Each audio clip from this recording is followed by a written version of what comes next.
আসরের সালাত। ইউনুস আলাইহিস সালাতু ওয়াস সালামের নাম শুনছেন নি শোনেন নাই? ইউনুস আলাইহিস সালাতু ওয়াস সালামের ঘটনা আপনারা অনেকেই জানেন। ইউনুস আলাইহিস সালাতু ওয়াস সালাম তার কওম ছাইরা অন্য দেশে চইলা যাইতেছে। নৌকার মধ্যে যখন উঠলেন নৌকা আর চলে না। এবার ইউনুস আলাইহিস সালাতু ওয়াস সালামকে নদীতে পড়তে হবে।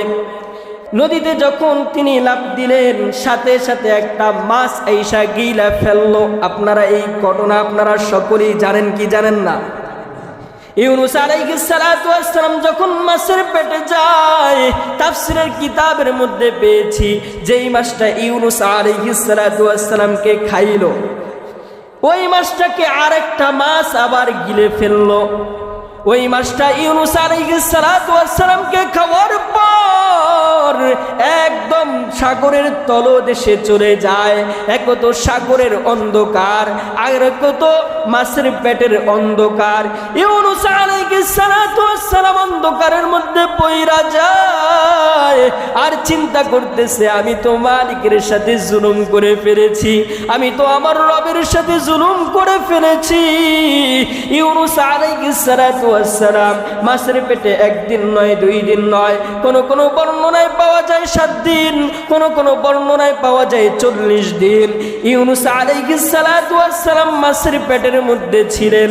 থাকার পর আল্লাহর সুবহানাহু ওয়া তাআলার কাছে ইউনুস আলাইহিস সালাতু ওয়াস সালাম মালিকের কাছে দোয়া করলেন, লা ইলাহা ইল্লা আনতা সুবহানাকা ইন্নী কুনতু মিনাজ জালিমিন।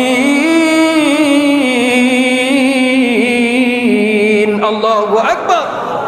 যখন নাকি ইউনুস আলাইহিস সালাতু ওয়াস সালাম এই দোয়া করলেন, সাথে সাথে আমার মালিক ইউনুস আলাইহিস সালাতু ওয়াস সালামের দোয়া কবুল করে নিলেন।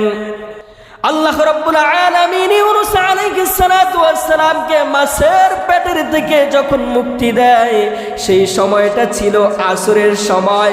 ওই সময় ইউনুস আলাইহিস সালাতু ওয়াস সালাম মালিকের কাছে 4 রাকাত শুকরিয়াতার নামাজ আদায় করেছেন। কয় রাকাত?